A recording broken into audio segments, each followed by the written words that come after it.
It's time to do our first rookie mock draft with landing spots. So spots? Yes, landing spots. Wow. So we looked up a NFL mock draft that I found online.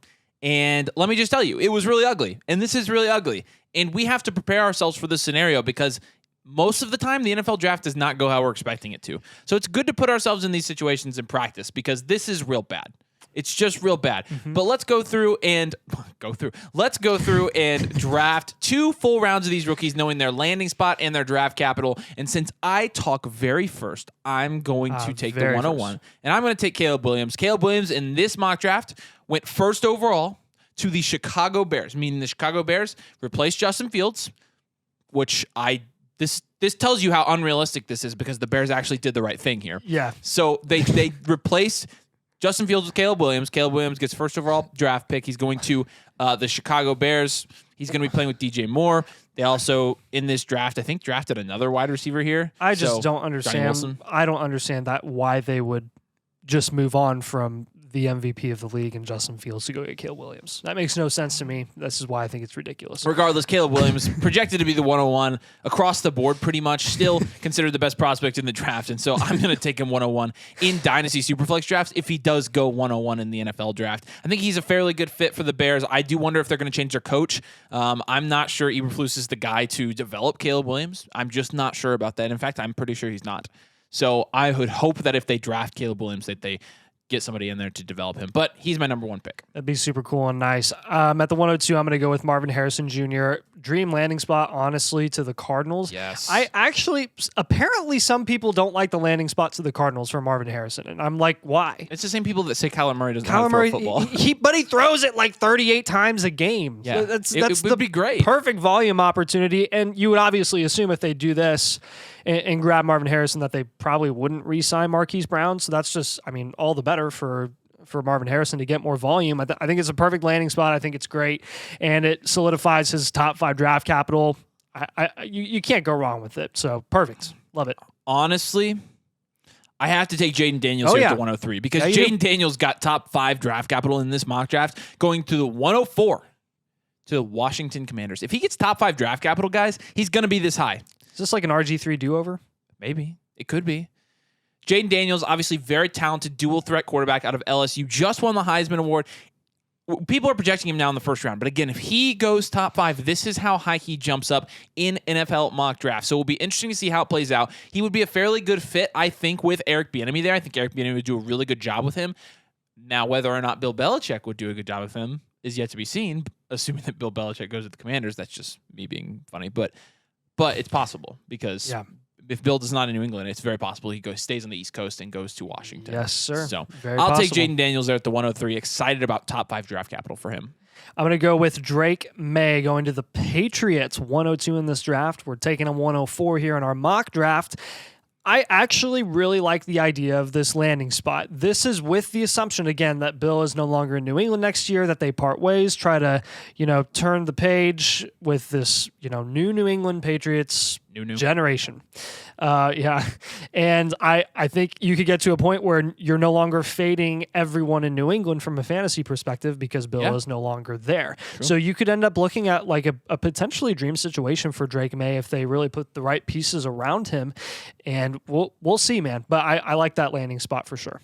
I'm going to go Malik Neighbors here at the 105. Malik really? Neighbors. With that landing spot? Yeah. Oh, I forgot about the landing spot. London, dude. This would be so funny. You want to change it? No, yeah, I will. Okay, good. Get how gross this is. Actually, I don't think I can change it. Yes, you can. I know who I'd take I over still him. have to take him. What do you guys think? If Malik Neighbors were to go at the 110 to the Atlanta Falcons, what would we even do? I mean, I don't know. Lose what my we'd mind. Do. Well, I think at that point you'd assume that Kyle Pitts is dead in Atlanta. Why would they pick a receiver there? I don't know. But if Malik Neighbors went there, you're still talking about top 10 draft capital. I'm taking him still. I wonder if this is with the assumption that Arthur Smith will still be there. And if that's the case, it would make complete sense because he's like, let me get another amazing weapon to continue to give the ball to Tyler Algier because that makes so in this sense. mock draft, Bo Nix at the 212 went to the Falcons as well. So this is assuming Bo Nix would be throwing the ball to Drake London and Malik Neighbors. So I would still I think the hype around Malik Neighbors with Bo Nix being the quarterback would still be enough to I take could see him providing enough volume for Neighbors in London. I think so too. Yeah. I think so too. Yep. All right. Well, at the and actually, you know what? with that in mind, I'm going to go with Bo Nix at the 106. I really, really like that landing spot. Granted, it's in the second round, sure, but who else is there? Who else are they going to get in a horrible quarterback landscape in the NFL right now? I mean, Bo Nix, if he goes to Atlanta, is stuck in Atlanta for a long time. They're stuck with him. I think he's a way better quarterback than people give him credit for. And yes, again, in this mock 212, I think there's a chance that he goes higher than this in the NFL draft. But that's honestly a situation that I'd be a big fan of, especially if Arthur Smith gets the boot at the end of this year. At the 107, then I'm going to take Rome Odunze because Rome Odunze goes at the 114 in this mock draft to the Denver Broncos. Love it. If he goes there, I think he's immediately the wide receiver 1 on the Denver Broncos. I think he would overtake. I think he'd play alongside Cortland Sutton really well, but I think he'd easily overtake Jerry Jeudy. Jerry Jeudy would be an afterthought at that point in Rome Odunze. Playing with a Russell Wilson who's actually been playing decently, playing with Sean Payton who would know how to use him well. I think this is a good landing spot and good draft capital for Rome Odunze, so I like it here. I'll take him at the 107. Brian Thomas goes to the Houston Texans at pick 126, or first round, 26 pick overall, and I love that. I love it. I think Brian Thomas could be the answer to really offering that ultimate ceiling at the wide receiver position for C.J. Stroud, not named Nico Collins and Tank Dell. I've been arguing this for a bit that I don't think Nico Collins and Tank Dell are the end-all, be-all, the ultimate answer for C.J. Stroud. I think they're very good wide receivers, but would serve better as the second and third option with an alpha, whether they get that in free agency or they draft another guy like Brian Thomas. If Brian Thomas goes to Houston, I mean, heck, there's a chance he goes top 5 in these eventual mock drafts. So I love that landing spot. At the 109, then, I'm going to take Michael Penix Jr. Michael Penix in this draft went just ahead of Bo Nix at the 211 to the Las Vegas Raiders. Nice. I'm assuming he would beat out Aiden O'Connell very quickly because, Michael Penix went to IU and Aiden O'Connell went to Purdue. That's typically how things go there. But Michael Penix, obviously, very talented, almost won the Heisman this year, and he would be going into a situation where I think he would thrive. It'll be interesting to see who they hire as their head coach, but getting a top 2-round quarterback at the 109 in a Superflex league, to me, it sounds like a good deal, so I'll take Penix there at the 109. Yeah. I'll take Brock Bowers here finally. Slid. He's getting top 10 draft capital in this mock going to the Titans. And honestly, this is the reason that he slid. We don't know what's going on in Tennessee for the foreseeable future. Yes, they're going to stick with Vrabel at least for now. I hate the offense that they run there. It's boring. It's disgusting. It's gross. It's kind of like the Steelers. It's just not fun to watch. And what do they really have in Will Levis long term? I don't know. I'm not a big Levis guy. But that said, Brock Bowers' competition there would be D-Hop at 32 years old, Treylon Burks, Chig Okonkwo, who at some point was like a tight end 6 in Dynasty last year because people were irrational about him. Like Brock Bowers would be in a really good position to hog a lot of, to really draw in a lot of targets there. It just depends on how they utilize him. So, and that'll be a big question, but I'm going to go draft capital. Keon Coleman here at the 111. Keon Coleman gets first round draft capital, goes at the 118 and goes to the Bills. Now, if we're being realistic, the Dynasty community would have him much higher than the 111 if he goes to the Bills. They would overreact, and they'd probably bump him up to the 106, 107. To me, that's kind of like a project draft pick for Buffalo. I feel like it'd take a couple years. Yes, I think so too. So we're essentially saying, and some of you guys are just going to skip ahead to see what our picks are and be like, well, this is the worst mock draft I've ever seen. No, it's actually, if this were how the NFL draft were to play out, this is how we'd rank these guys. Yeah. And absolutely no regrets here. And absolutely no I stand regrets by each and every one of these picks because, again, draft capital is king. And then situation, and then it's our personal opinion on prospects. So, again, this looks nothing like what mock drafts look like right now, but this is what they could look like. And this is, again, hypothetical. This is a hypothetical mock draft, and if this were to occur, this is how we would draft them. Again, this is not a rankings video as of today. I do not think this is how it goes down, but again, we have to prepare ourselves. In this situation, this is how we would draft. You've got the 112. Can't pass up on Xavier Worthy any longer, going at the 201 to the Carolina Panthers.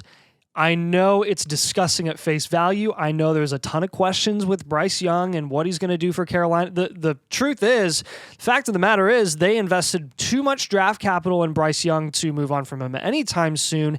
And that offense, I personally believe, cannot be worse than it is this season. And as bad of an offense as they were this year, Adam Thielen still got his own. Adam Thielen at 33 years old. If Xavier Worthy goes here, I think he's going to eat. All right, let's talk about Xavier Worthy because everybody keeps commenting on our videos that Xavier Worthy can't catch and he has stone hands and he's got hands made of cement. Let's read some statistics, some actual statistical data because we got to shout out because this guy was fighting for us. Because in our the guy comments. Jordan in the comments was the only one actually spitting facts here. This is data from PFF. Xavier Worthy in his final year, he had a drop rate of 6.4%. Jamar Chase's in his final year was 5.6%. Justin Jefferson, 5.9%. A.J. Brown, 5.6%. Amon-Ra St. Brown, 8.9%. Garrett Wilson, 7.9%. Chris Olave, 7.1%. For those of you keeping track at home, those guys are higher than Xavier Worthy. That's Olave, Wilson, and Amon-Ra St. Brown. Malik Neighbors, 5.5%. Marvin Harrison Jr., 8.2%. And his point was lots of high-end wide receivers here within 1%, if not higher, of the guy who has an extremely high drop rate. Guys, drop rate is a statistic, and it's measured by a number. The numbers do not lie. Xavier Worthy does not have stone hands. Okay? He doesn't. Let's stop making, again, there's always these little white lies that we run with some prospects and what they, this is one of those. This is an early developing one, and I think we need to just cut it out.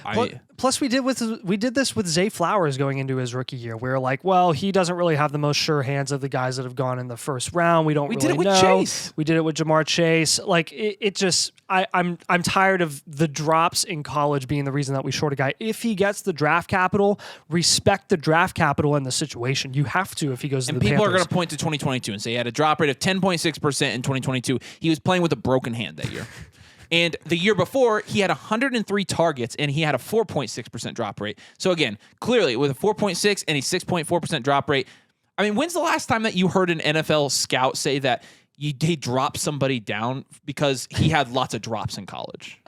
Like, do you ever hear that in evaluations? No. It's just not something. I don't think it's been proven to really correlate to NFL future success or lack thereof. And again, I know this is a little bit of a rabbit trail, but man, Xavier Worthy's been catching some heat in the comments, but we've been catching heat because it's like, he's worthy of our support. There you go. Nice. Thank you. But we've been catching heat because people are like, yeah, why do you have him this high? Because he deserves it. Because he deserves it. And in the narrative about his hands. Yeah. Plus, guys, 104 targets as a true freshman and 981 receiving yards as a true freshman. Come on. It's great. Love it. Okay. Absolutely love it. it. Got the next pick. No, I got the next pick. You got the...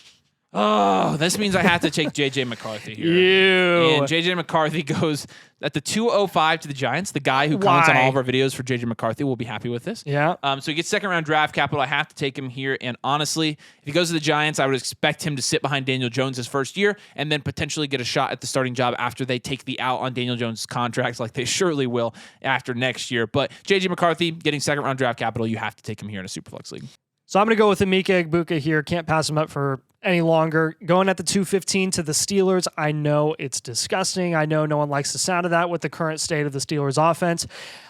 I have a big feeling that there's going to be a lot of changes going on in Pittsburgh during this offseason, and it is super loud in Pittsburgh. The fans have been super loud. Ben Roethlisberger has been vocal, and no, I'm not alluding to Mike Tomlin being booted or anything. I don't think the organization is stupid enough to let him walk. He'll be on the open market for 2 seconds if they let him go. I don't think that's going to happen. But changes in personnel, like maybe trading away George Pickens and making a big move for a quarterback and making a lot of front office changes and things like that, I think everything is on the table, and that could result in a better situation for Emeka Egbuka in Pittsburgh once we get to the start of the 2024 season. At the 203 here, I'm going to take TreVeyon Henderson. In this mock draft, he goes in the third round to the Arizona Cardinals. I think it's a fairly good landing spot. Yeah. But the draft capital, I mean, the first running back going in the third round, I don't think you can blame us for taking the insulated value of quarterbacks and wide receivers with round 2 or higher draft capital over a round 3 running back. Now, we have seen round 3 running backs come out recently and do very well. So I think TreVeyon Henderson being drafted here, he has all the ceiling in the world. You could put him in the first round of this mock draft and I'd be fine with it.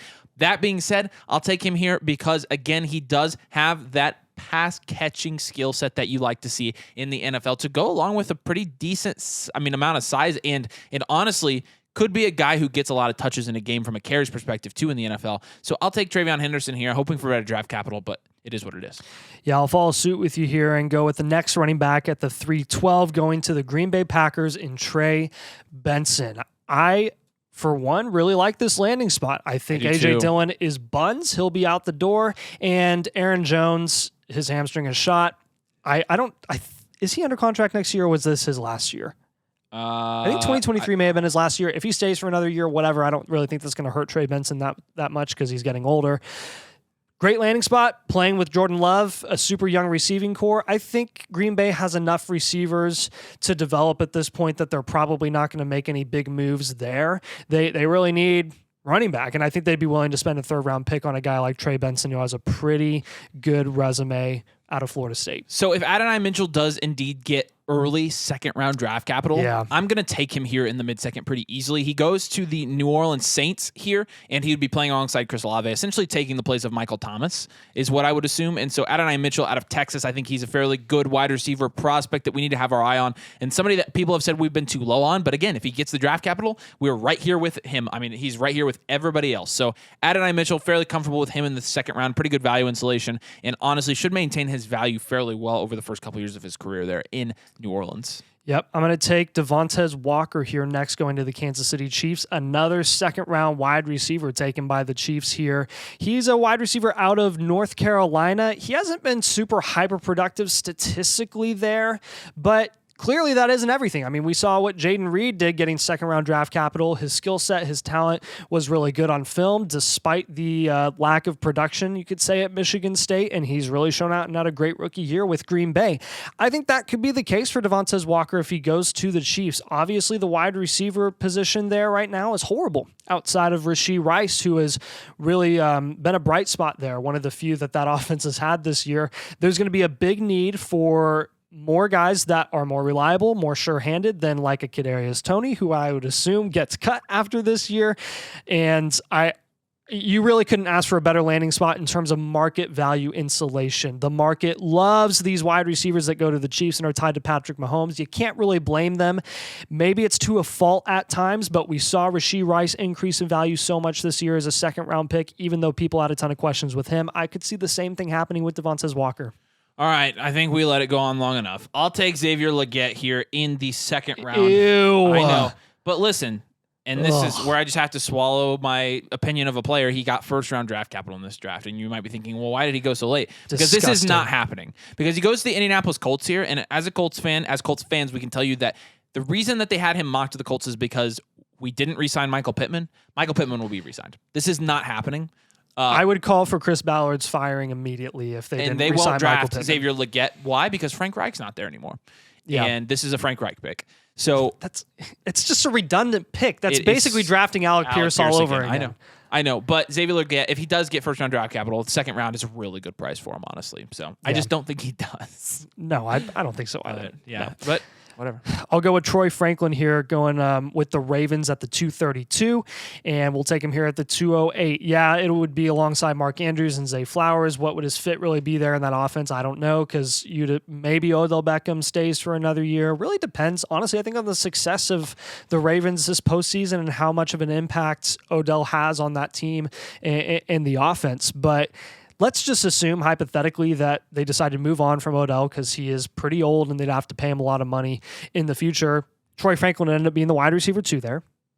Be helped out schematically by Mark Andrews and Zay Flowers. Rashad Bateman is dead at this point. Like, maybe he'd just take the place of what they wanted Rashad Bateman to be, and that could end up being a really nice situation. So there would be a lot of room for him to move up boards here as well. At the 209, I'll take Malachi Corley here. Malachi Corley, not the best landing spot because he's going to have a lot of target competition on the Philadelphia Eagles with Devonta Smith and A.J. Brown and Dallas Goedert, and honestly DeAndre Swift as well. But Malachi Corley, a hyper-productive wide receiver out of Western Kentucky, has a lot of skills that could translate to the NFL.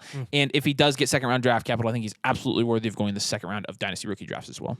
I'm going to take Jalen McMillan, a third-round pick to the Giants at the end of the second round. This is going to be kind of a shot called for us just because we like him out of Washington, and also the fact that there's literally no wide receivers in New York. So Jalen Hyatt, the deep threat, Paris Campbell, Buns, Sterling Shepard, old.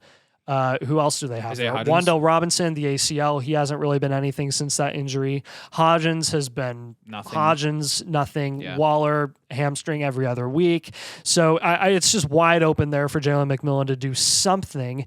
And who knows, maybe Saquon Barkley will be out there too. So maybe they'll be forced to throw the ball a little bit more. That can end up looking like a better situation than we might think at face value in the future. I'll take Blake Corum here at the 211. Blake Corum gets third-round draft capital in this draft. The third running back to go in the top 3 rounds of the NFL draft. He goes to the Dallas Cowboys. I think he would play well alongside Tony Pollard. He's been hyper-productive in college. He beat out Donovan Edwards, who we thought was going to be the more NFL-ready back coming into this draft class.